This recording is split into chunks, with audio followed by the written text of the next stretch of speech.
Welcome to the Detroit Lions News Podcast. I'm your host, Joe Chap, and today we're going to be talking about the Detroit Lions because I think a lot of people, when they watch the draft or when they were counting down the draft, a lot of people got magnified by the mock drafts. And usually, when it comes down to things, the mock draft really doesn't hold any weight because when we got to the draft, I don't think anybody said that Terrion Arnold was going to fall to Detroit. I think Ennis Rakestraw, who was their second round pick, I don't think people thought that he would be there in the second round. And that's just the way that the draft goes sometimes. But I thought this draft really showcased Detroit as a credible franchise. And, it started with the Sewell contract extension, which he was the highest paid offensive lineman. In St. Brown becoming the highest paid wide receiver for a short period of time. But in that time, the Detroit Lions really made themselves known. They really made themselves known. And when draft day came, they made the most of their opportunities. When you think about it like this, guys, Detroit came into this draft with the 29th pick. Okay, there's a very, very distinct chance at 29 you're going to be getting a second round talent.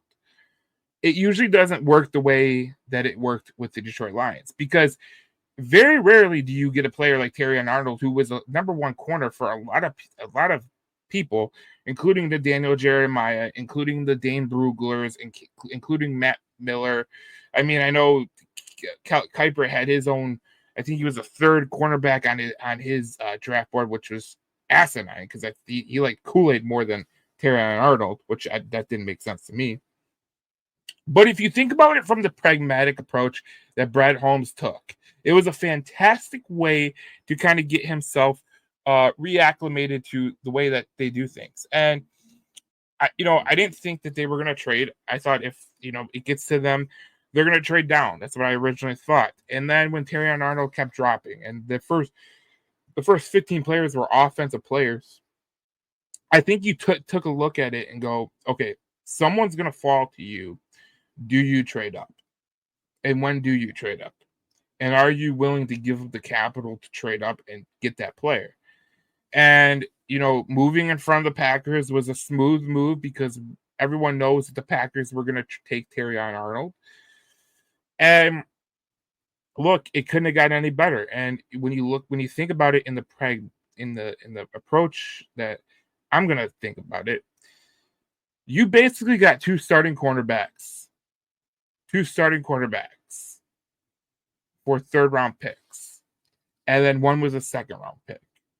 Like if you think about, trading for Carlton Davis and then,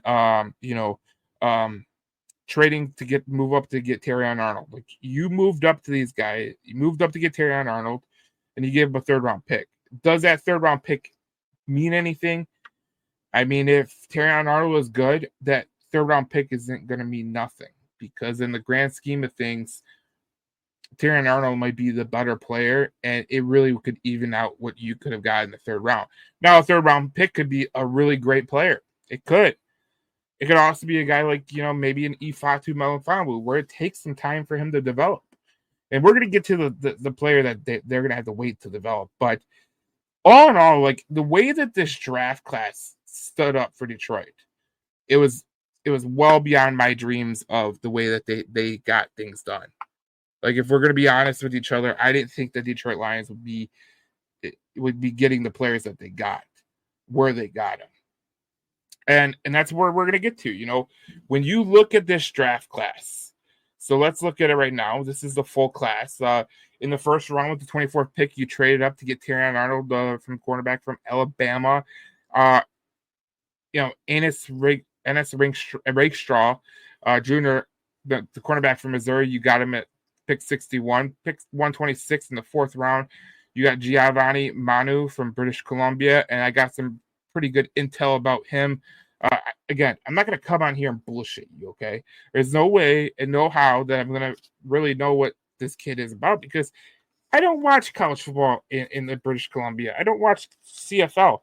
So when I want to talk about the CFL, when I want to talk about some of these things, I want to know what I'm talking about. That's what I want to do. With the 132nd pick in the 4th round. They took safety Sian Vaki, which is this is probably the most interesting pick of the whole draft because he could play 2 positions, running back and safety. He was good at both. We're gonna profile him as well as everyone on this list that you see right here. And then Mekhi Wingo, 189th, 6th round. Great value there. We're going to get to him too. And Christian Mahogany from Boston College, the guard, was drafted 210 in the 6th round. So, all in all, the Lions got a lot of value for their draft picks. Like a guy like Mahogany, I didn't think was going to be available in the 6th round. I just didn't. Wingo, I thought he'd be gone in the 3rd or 4th round. But they were there for you in the 6th round. And there's some people talking about Mahogany. They're talking about Wingo as guys that could help you moving down the line. But let's get to some of these things. Like we'll get to those in a minute. But looking at the full draft class, I think that this draft class really personified what Brad Holmes is about. Listen, drafted 2 cornerbacks in a row. It's not something that you usually do. It's not even something that you would do on a positional value type thing. It's not even something that you would do it for need because I don't think there was a need for 2 corners. Now you can make the case for there could be a case for drafting 2 corners because what if one busts out? What if one's great? You never know the case. But if it's best player available and Rakestraw and Arnold are the best corners and they become something in the NFL, like if Arnold becomes a legitimate CB1, you're not going to say nothing about that 3rd round pick that you gave up. And Rakestraw, if Rakestraw turns into a fantastic player, you're not going to say nothing about drafting another cornerback after a cornerback. In this league with the passing, especially with Detroit last year, the secondary was a big issue. They were giving up yards to Nick Mullins and Justin Fields and Jordan Love. And now that you look at the whole NFC North, you go, wow, it's gotten a little bit better. I mean, Caleb Williams is going to be a rookie. He could be good. I do like that pick of Rome Odunze for the Bears. So obviously JJ McCarthy going to the Minnesota Vikings. Jordan Love is going to have another year in their system. The NFC North isn't getting any easier, and the quarterbacks are getting tougher. So if you're Brad Holmes, load up on those corners, and maybe you can figure out why if your pass rush can get a pass rush, because I felt last year that they can get the ball out quick because they were getting beat early in the routes. That's what I felt like with the cornerback position. I felt like Sutton, he was on an island. They kind of had to leave him on an island. But if the quarterback has a hold on to the ball because the corners are really on their guy and they're not leaving him any room to make a quick pass, or if they can't see the guy open from the start. Sometimes that can create pass rush, and this is where it all works in unison. And I was one of those guys that wanted them to draft a defensive end, but when you see how they took the secondary as a huge priority, and we know Brad Holmes has a specific kind of idea of what he wants his ideal cornerback to be. When you look at that, you go, okay, he's doing a fine job, and the way that he's building this roster, I think he has more faith in guys like Pascal and James Houston and Hutch to get better, and that's what's going to happen. I mean, look, this draft class, you'll never hear me say give him a grade until 3 years after, because if we would have took a draft class and we would have done it the day after, we wouldn't have known about Derek Barnes. We wouldn't have known about Afatu Melifonwu. We wouldn't have known about Amon-Ra St. Brown. That was a draft class a few years back, 3 years back. And as we look at this draft class, I see a lot of potential. I see a lot of, a really good potential with this draft class. I think you potentially have guys like Vaki who could be, if he's one of the things that Vaki can do is he's a playmaker. I seen him play running back at Utah. And one of the things I was kind of perplexed about is, he's a safety, but he's really electric with when he has a ball. And with the new kick return rules, like you want players like that to have the ball. I think that's one of the major things. Like, Cooper DeJean that went to Philadelphia, I'm pretty sure that Philadelphia had the same thing in mind with Cooper DeJean because he is a fantastic returner. He is athletic. He can make the plays. He can be elusive, and that's what you want from your players. And this new kick return rules, it's kind of going to change some things in the way that teams draft, develop, put their best players at the kick return position. That's going to be part of it. But when I look at this class, I think there's a lot of potential. I think there's a lot of things that could be really, really good. And it's a credit to Brad Holmes because he really thought about it in the sense that, he wasn't going to take any shortcuts. He wasn't going to make some broad proclamation. He wasn't going to make some, off the wall pick. I think last year should have really told people that what Brad Holmes does in the draft, it usually pans out. And when you think about you're adding these players to another rookie class that was good, Brad Holmes is really building a good football team in Detroit. And I can't be more excited for this team because I really feel like Terrion Arnold is the best corner in the draft. I really feel like Ennis Rakestraw, the cornerback from Missouri, is going to be a damn good corner in this league. I do feel like Mahogany could be a starter in this league. I do feel like early on, maybe Wingo could be that rotational pass rusher that we all thought Levi Onwuzurike was going to be. But all in all, I think that what Brad Holmes did was he just inserted more talent onto this roster. And we always know that he's got this kind of good grip on the UDFA market. There's a couple guys I'm going to highlight at the end of the podcast that you could look forward to. But every year, a UDFA makes its way on the roster. It's going to be tough for this time around because the talent is better on the roster. But there's usually one or two. And I got a kind of a sense of who could be that one or two that make the roster. But we'll get to that in the later part of the podcast. But it was a great time for Detroit, and especially the Lions, the way that they drafted, and for the city looked great. The city pulled it off. They broke the record for the largest attendance at an NFL draft.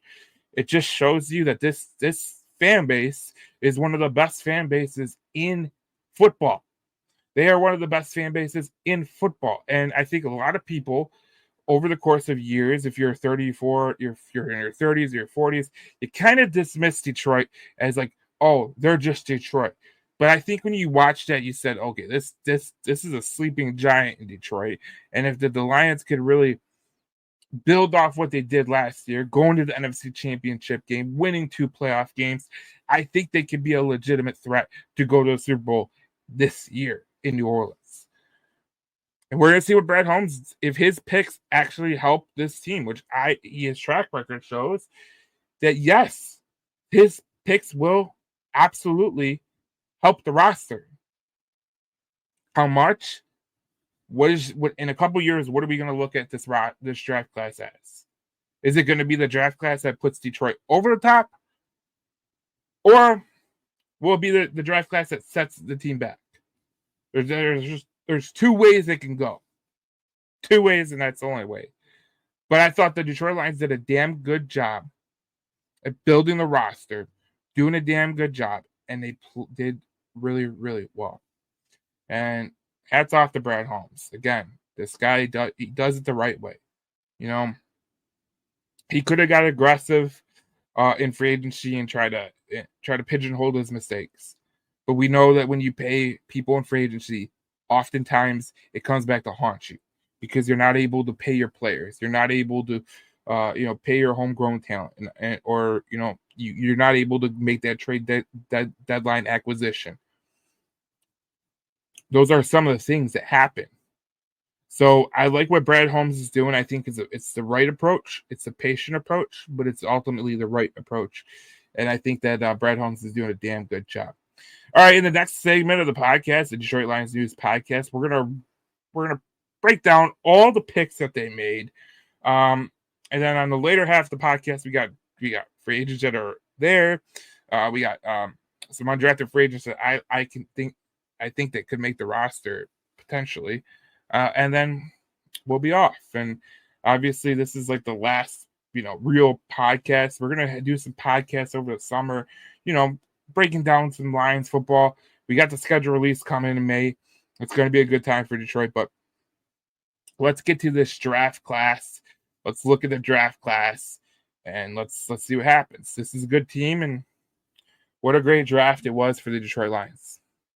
But we're going to get to all the picks in the next segment. We're going to break down picks. We got some people that are really qualified opinions that have their own opinions. We're going to get to their comments next, and we will see you in the next segment.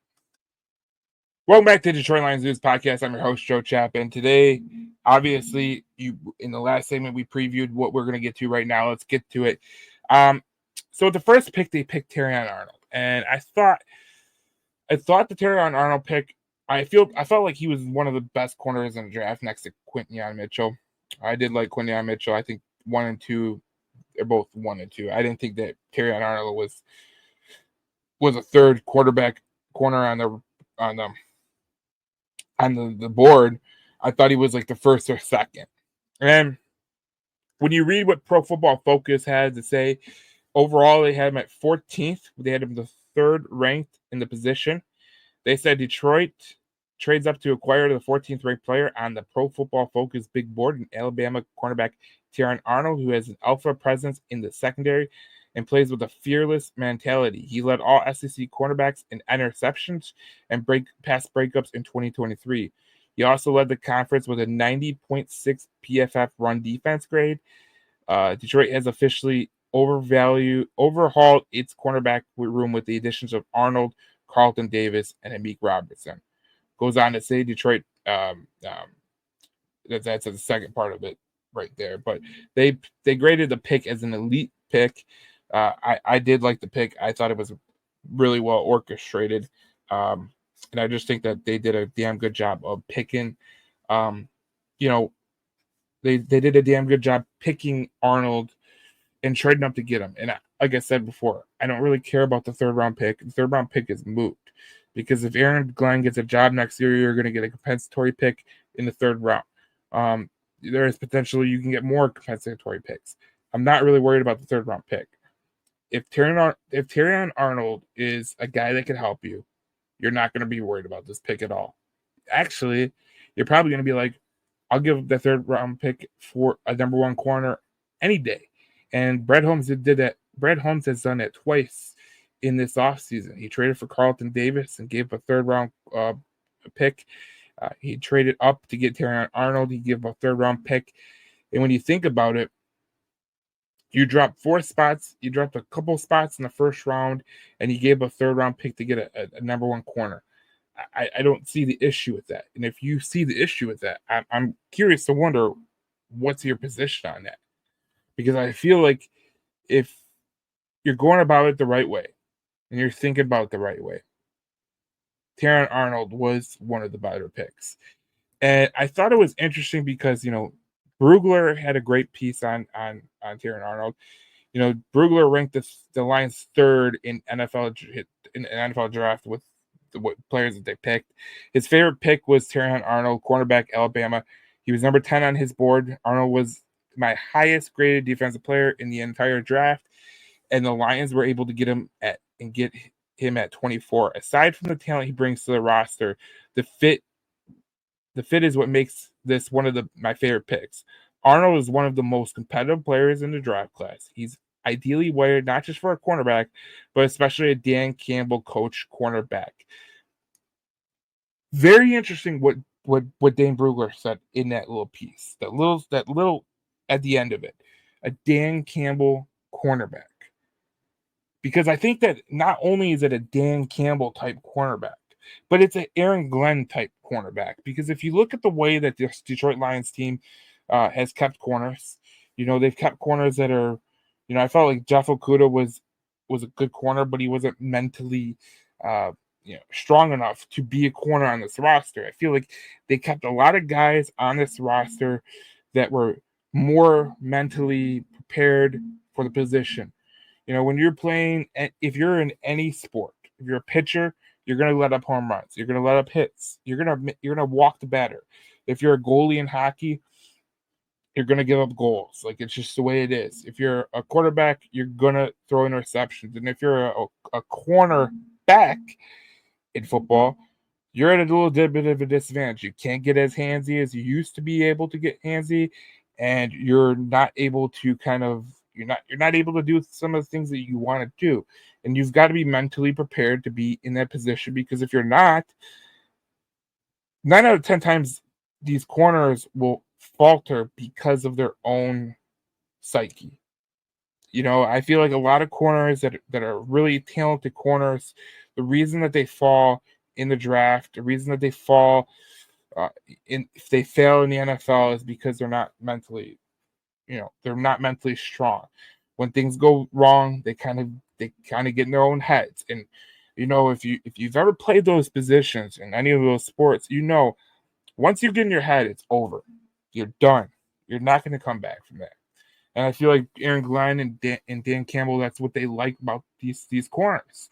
And I feel like with Amik Robertson, his attitude, Terran Arnold, his attitude, Rakestraw, his attitude, Carlton Davis, his attitude, they all have the same mindset. Like, they're going to be the best player that they could be. And that's what you want out of a corner. You don't want a corner that's going to question himself if he reads the wrong route and gets burnt. You want him to come out the next time and not allow that play to happen again. That's what a mentally strong corner does. Now, I thought some ESPN analysts had some really key things about Arnold that I really want to get to. Jordan Reed said, they asked, what was the best value pick in round 1? He said Terrion Arnold, cornerback to the Lions. At number 24, getting the top-ranked corner on my board at number 24 was a huge deal for Detroit. For the second consecutive year, an Alabama defensive back somehow fell to the Lions. Last year, GM Brett Holmes was aggressive in adding Brian Branch, who fell further than expected, which ended up really, really great. The secondary of Aaron Glenn's defense was a clear weak point on the roster, but the Lions have attacked that shortcoming this offseason. Arnold, who had 5 interceptions last season, will be an immediate starter opposite Carlton Davis. And Matt Miller, who's a fantastic draft analyst. He said Miller said, Terrion Arnold, the Lions can get. They were asking, can you make your early call for defensive rookie of the year? He says Lions can get after the quarterback and create opportunities for the defensive backs to make plays. Arnold will reap the benefits of the pass rush with his ball hawking skills that allowed him to grab 5 interceptions at Alabama last season. Kind of stumbled over my words a little bit, but you read those two different opinions on Terrion Arnold, and you look at a guy like Terrion Arnold, who could be the early defensive player, the rookie of the year. I mean, that would be fantastic. And I think that Terrion Arnold is really going to put together a really good rookie campaign. And I think that the defense I think the pass rush is going to be better.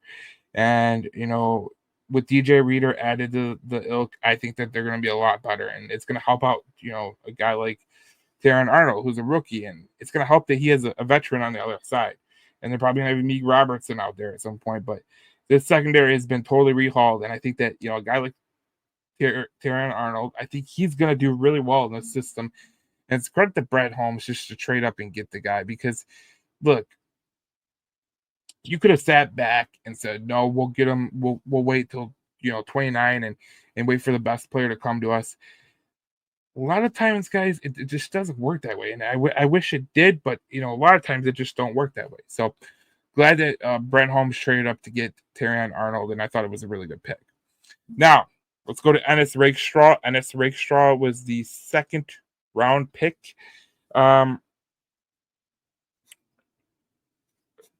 So Pro Football Focus grades this as a very good pick.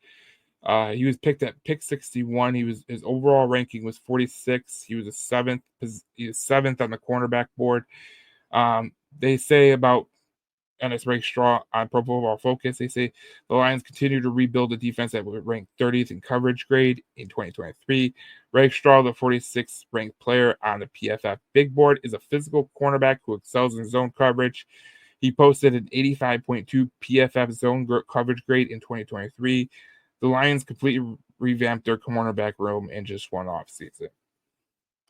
And I thought that was very interesting because if you think about the way that they have, revamped their cornerback room, they've done a damn good job about making this a better cornerback room. And I thought it was interesting that, Brett Holmes did double down on the cornerback position because if you think about it like this, he really hasn't done that in all the time that he's been here. Just hasn't.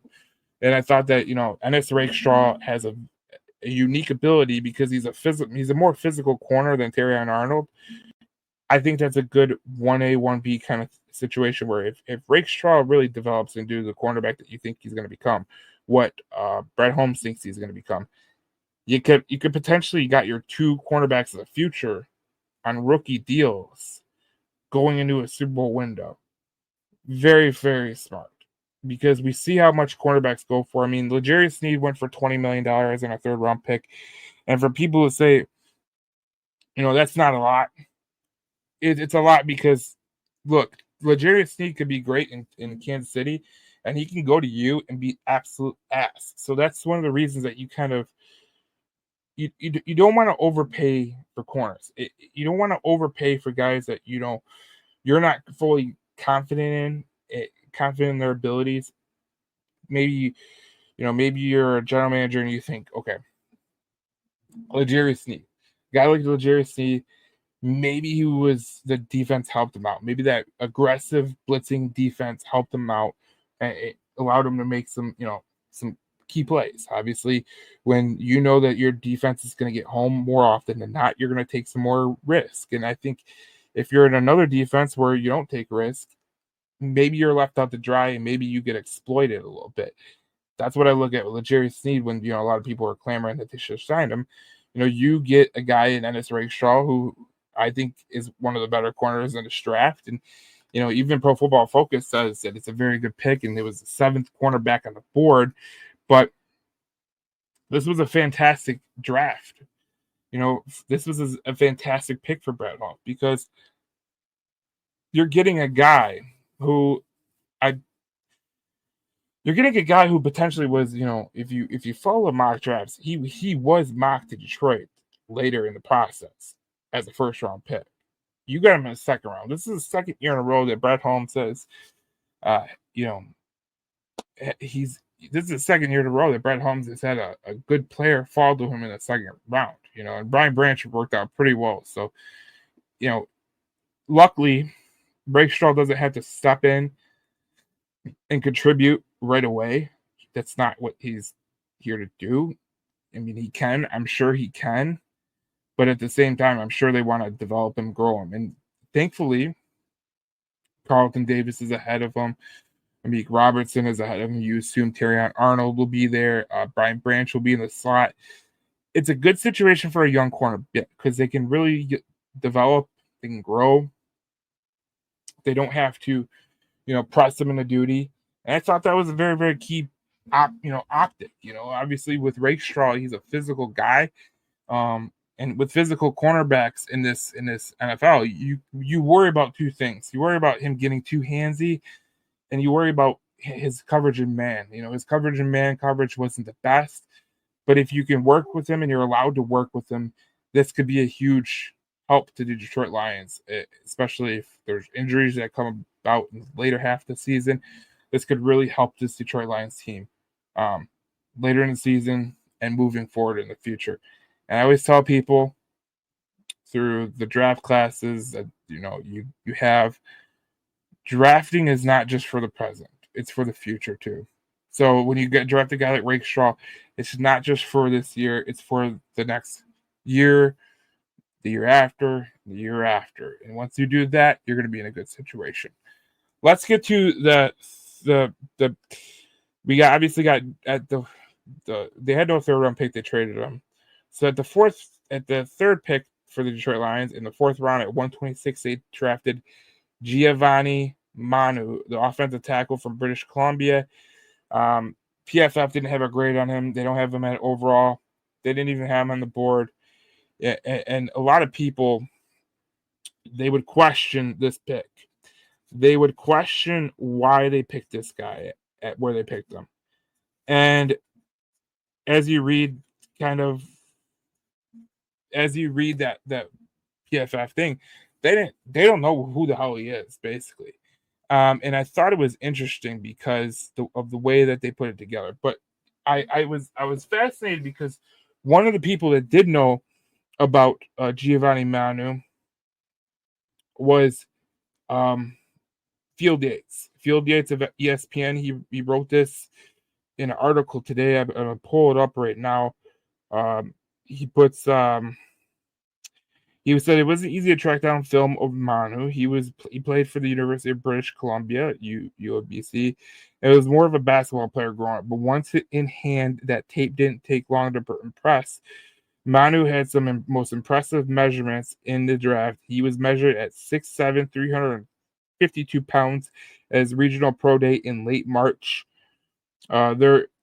There he had a 33.5-inch vertical jump and just ran over a 5.0 in the 40. He showed devastating strength on tape that I believe will travel to the NFL level. Very interesting what Field Yates is saying, because I did my own homework.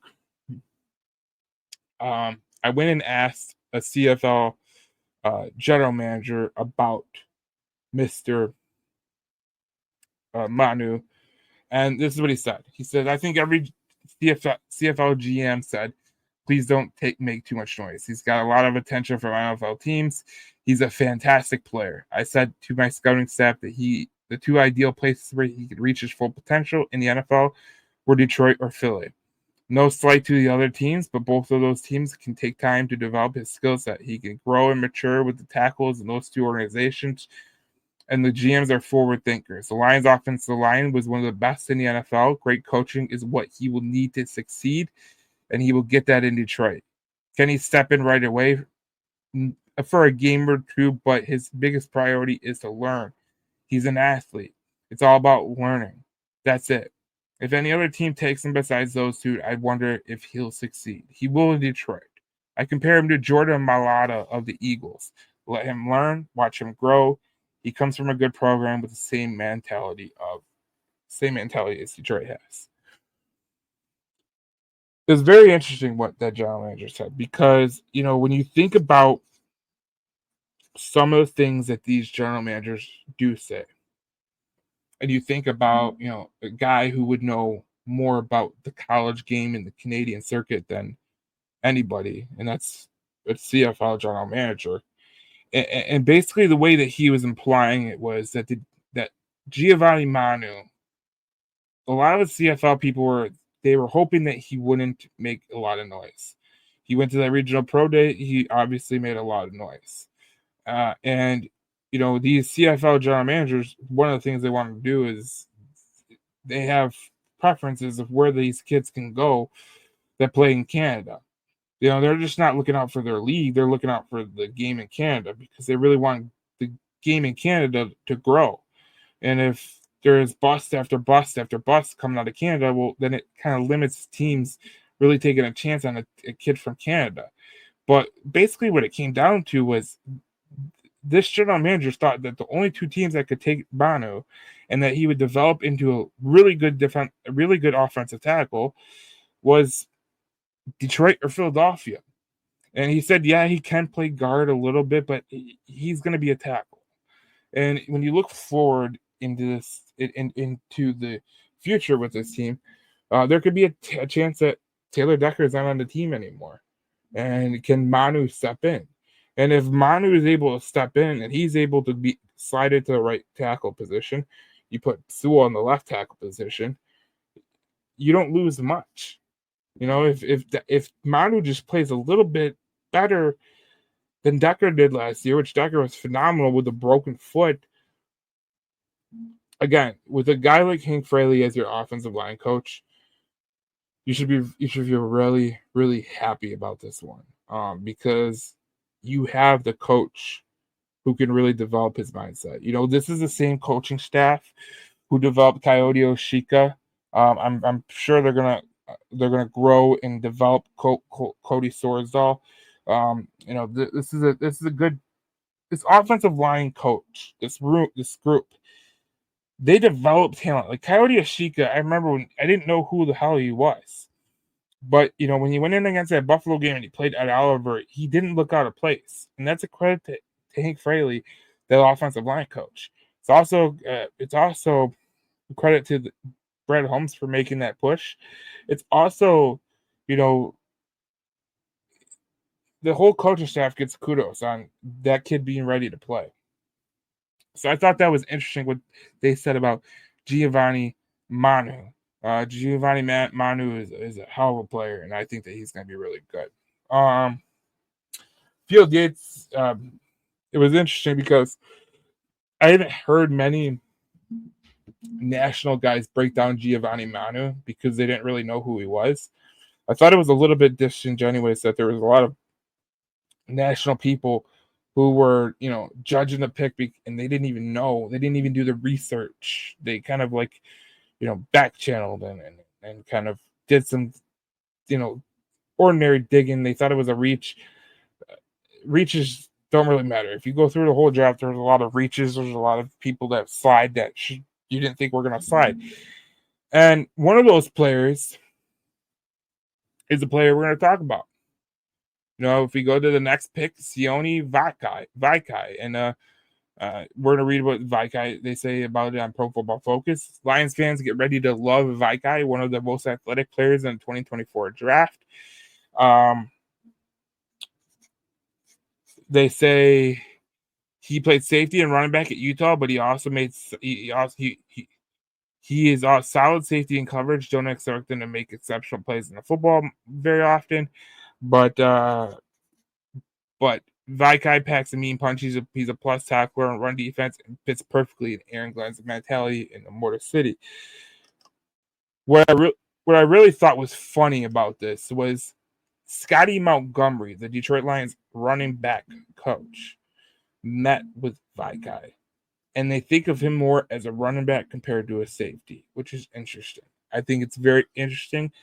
I think it's kind of forward thinking. And if you watched him last year against USC, he did some damn good things. I think he ran for 66 yards, had a couple receptions. I think he had a touchdown too. But this Vaikai kid, with the new kick return rules, like I said earlier, I think he can really excel. And you look at some of these guys that excel really, really well in the draft.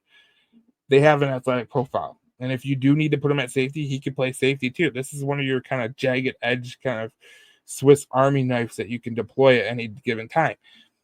Very smart, proactive thinking by Brad Holmes, because not only do you have one position, you have two positions that you could potentially deploy him at, and you don't have to really worry about where he's going. And you could say the safeties have injury breakout, he can go play safety, and he can hold his own. Running backs, they need another running back, he can play running back. In terms of the flexibility that it details, when you have the flexibility of a guy who can play two different positions on both sides of the ball, what it does is it takes a roster spot away from another player. And what it does is it opens up a roster spot for another player. That's why I think this Vaki thing is a little bit glossed over, because it allows you to have a lot of roster flexibility in terms of the way that you build your team and the way Brad Holmes builds his team. Maybe this opens up a spot for a wide receiver in free agency or an edge player or something along those lines. This singular move, a guy who can play both positions, it could be very, very huge for the Detroit Lions team when it comes down to the roster construction and how they're going to construct the roster. I thought it was very interesting what they were saying. When you talk about Vaki, very athletic. Like I said, very athletic.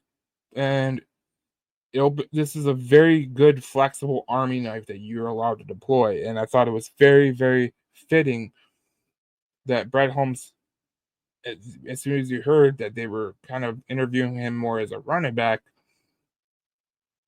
like I said, it allows you to go into August and have a clear, open mind that this guy might take up two spots on the roster with one singular person. So it opens up another roster spot for another player at another position. That's the key thing right there. So it's interesting what some of these things go. Obviously, the next one is Mekhi Wingo. Now, this is a guy I really want to talk about because Mekhi Wingo wasn't supposed to fall this far. On the PFF draft board, he was ranked 131. He was the ninth. He was ninth in his position, which is pretty phenomenal. You got him in the 6th round. They say on Pro Football Focus, they say this is a great spot to get Wingo, a good athlete for someone his size. His 84.9 run defense grade since 2022 is best among SEC defensive tackles in that span. And it wouldn't be a shock to see him develop into a good rotational player in Detroit. Look, when you get this late in the draft, you got to take chances. You got to take chances. If you can take chances, you're going to be very, very good. And I think a guy like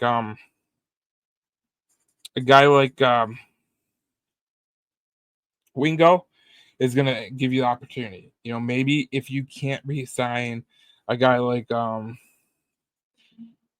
McNeill, maybe this is a guy that helps you out, moving forward. Obviously, you're going to sign someone else, but you never know what defensive tackles can really fetch. A guy like Christian Wilkins, he got a record contract, and I didn't think Christian Wilkins was that great, to be honest. But when you look at Wingo, when you look at what people are saying, this is from Matt Miller of ESPN. He said, "What was the best value pick in round 6?" And Miller said, Mekhi Wingo, defensive tackle to the Detroit Lions.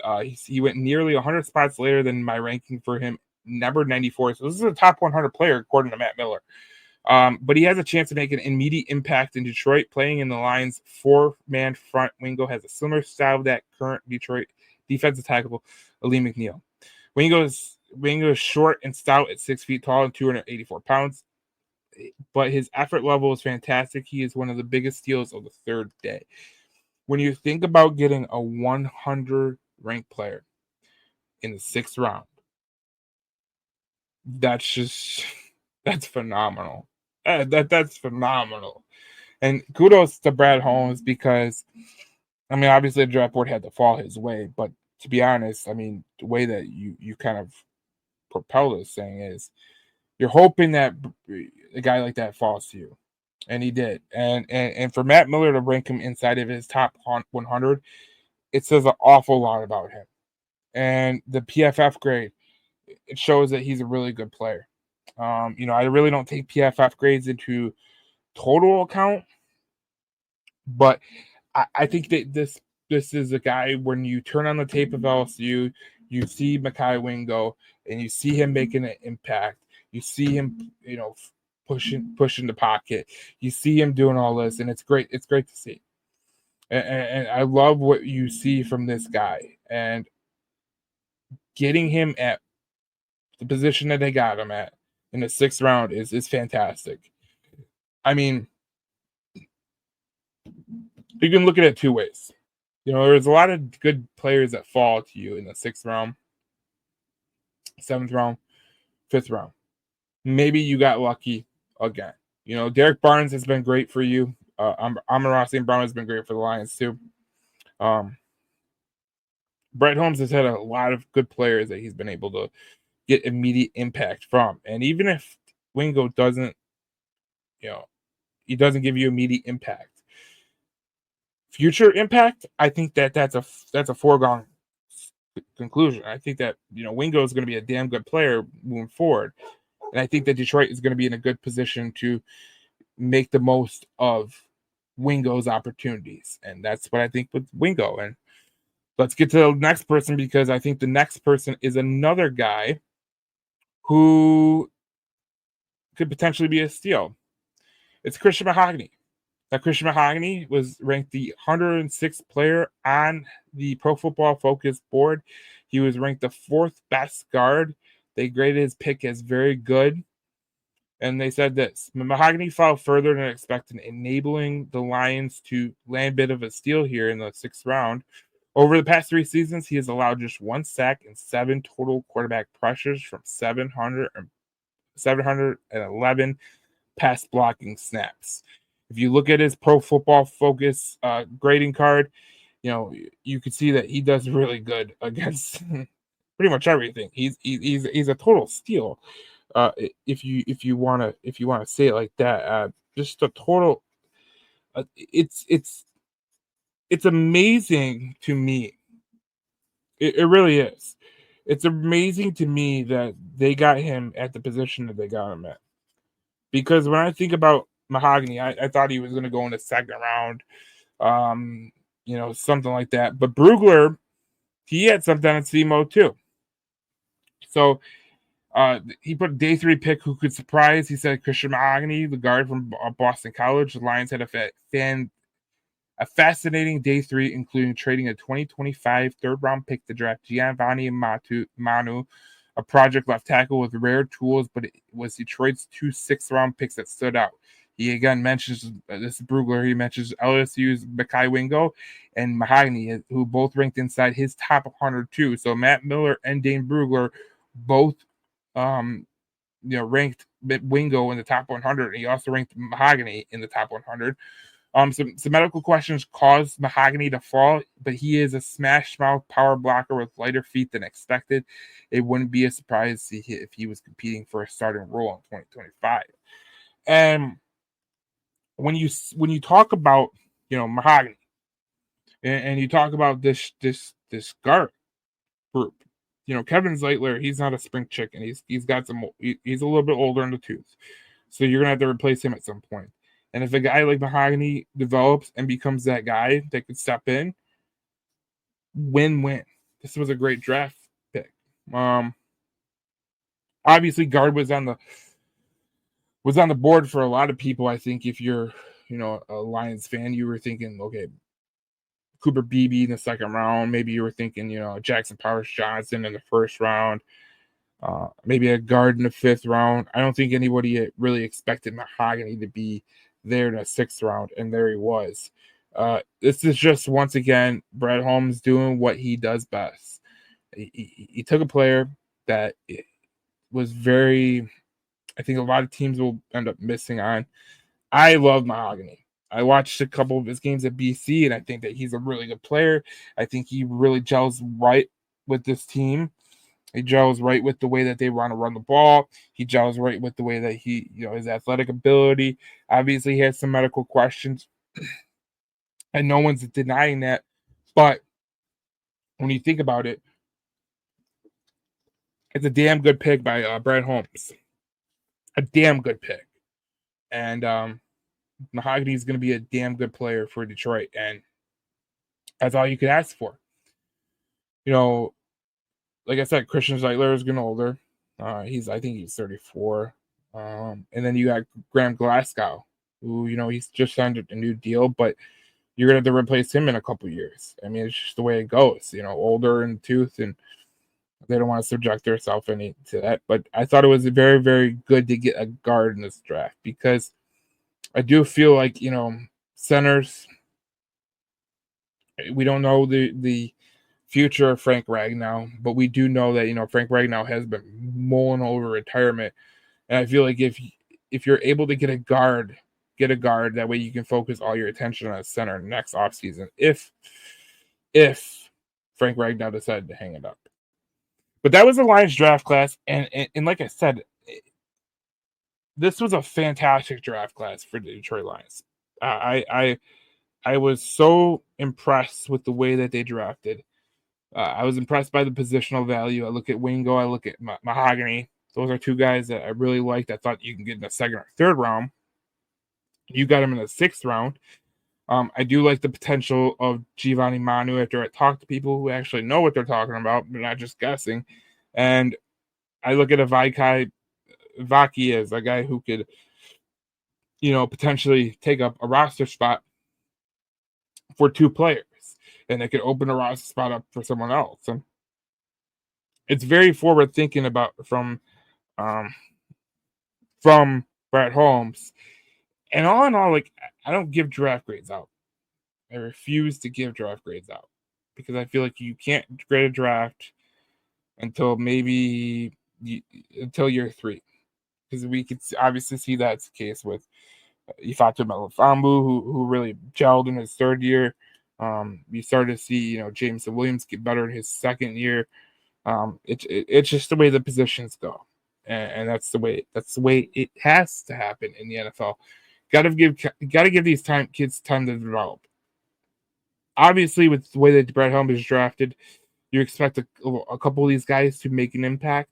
But all in all, looking forward, I think there's a lot of players on this draft class that could really help the Detroit Lions into the future. Not just this year, but into the future. And that's what the main goal of drafting is about. It's not about the present moment.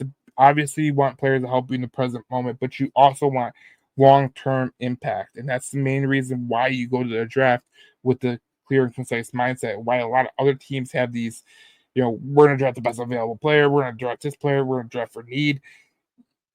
If you're drafting for need, you're gonna really end up ruining your own team. You're gonna end up being like Matt Millen. You're gonna end up being like Bob Quinn, and that's just not a way to be. Now, next on the Detroit Lions podcast, before we wrap up the podcast, we're gonna talk about the free agents that are left on, that are left that are left in free agency, and they're available to get. We'll talk about that on Detroit Lions podcast. That's coming up next. So we talked about the draft. We got all that situated. Obviously, you go into the season. Obviously, the schedule will be released in May. You're gonna get that.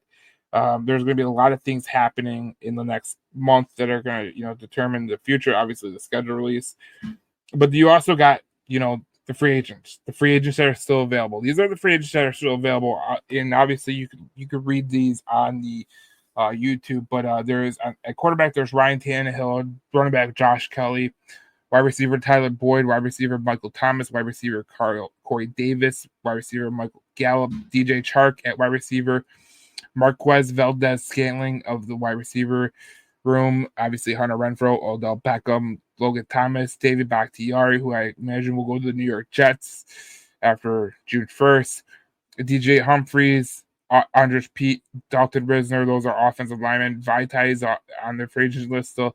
Connor Williams, Lucas Patrick, Brian Allen, Mason Cole. On defense, at defensive tackle, you got Calais Campbell, Lawrence Guy at defensive line.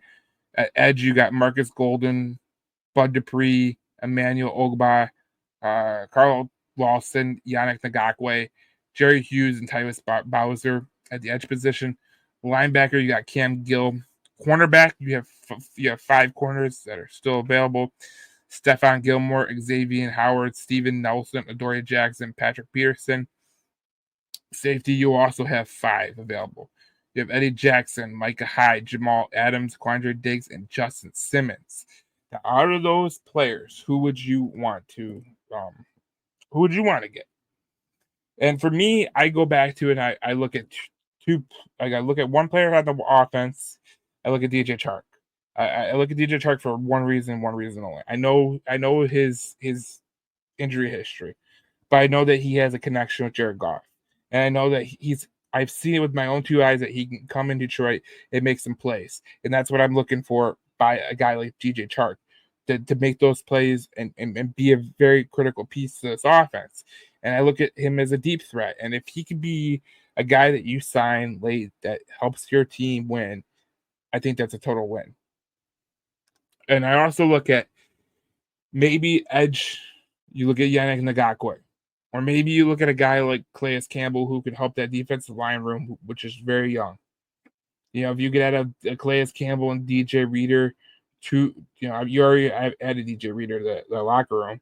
But if you could add a Calais Campbell there, I mean, these young players in our locker room, they're going to look at guys like Calais Campbell. They're going to look at guys like DJ Reed, and they're going to be like, how did they become so good, and what's their work ethic like?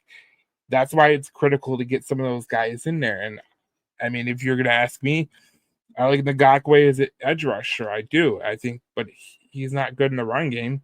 If you're looking for a total package, you look at Jerry Hughes or Carl Lawson. Those are 2 guys on the edge that could help. Maybe you look at a guy like Quandre Diggs or Eddie Jackson as a safety, as a backup safety. Those could really help Detroit too as well. But obviously you're not looking for offensive line. You're not looking. Maybe you look at you just paid Brock Bowers. You paid Brock Wright, which what a crazy pick that was by the Raiders, by the way. But you paid Brock Wright, so you're not going to go out and get Logan Thomas. Valdez Scaling, no thanks. Maybe a Michael Gallup, maybe a Tyler Boyd. Those are two guys. I've seen people mention Ryan Tannehill as a backup quarterback. That doesn't really make any sense to me. But I'm interested to hear what you guys think. Let me know in the comments on the Detroit Lions News podcast page. You can follow me on Twitter at Detroit Joe Chap, and let me know who you would sign at the free agent positions, because I feel like the way that Brad Holmes has really came into this off season, what the second part of the off season after a draft, is he's really built a really foundational group. I think if before the draft you might have said, let's sign Stephon Gilmore or Xavier Howard or Steven Nelson or Adoree Jackson, and the Detroit Lions don't have to sign a cornerback. They got a lot of cornerbacks there. So you're looking at edge, you're looking at wide receiver, the X wide receiver. You didn't get that in the draft, and obviously you're hoping that you can get a guy like DJ Chark. You're hoping that you can get a guy like Ngakoue or Carl Lawson or Jerry Hughes or one of those guys that can help stabilize that that edge rusher role. The Lions are in a good position. After a draft, I think the last couple of years, it's been easier to think about the draft and that the Detroit Lions aren't really in this position where they need to really force anything. This wasn't the case with like the Bob Quinn era, the Mark Mayhew era, the Matt Millen era, where you felt like after the draft you're like, oh my God, we need so much, because I don't really think that our GM can get the talent to help us this year. And I think with Brad Holmes it's different, and I think Brad Holmes has done a damn good job at getting the talent that he has got, but building a really good team. And I think that over the next course of the couple months that we're going to be through off season, June, July, he's got a little bit of flexibility to add some players to the roster that maybe he wouldn't have thought about. And I think going into the draft, a lot of people thought corner was going to be a big question mark. I think with them adding two corners in Rakestraw and Arnold, I don't think that they're really forced to that position. I really don't think they need to add a safety, because they got Sione Vaikai, who could potentially play running back and safety. Like I said earlier, he could take up two roster spots, and it opens up a roster spot for another player because he's only one person. So it's very interesting what Brad Holmes has put himself into. And if you think about it from that perspective, it's a really good draft, and it's going to be a very, very interesting to see what happens over the next course of the next 2 months. And we're going to do some little breakdowns of the Detroit Lions going forward, but stay tuned to the Detroit Lions News podcast. We're going to have a couple podcasts. Obviously, we wanted to get this one out. This is breaking down the draft, and when Tyler is able to do the podcast, we'll do another podcast breaking down the draft with his thoughts.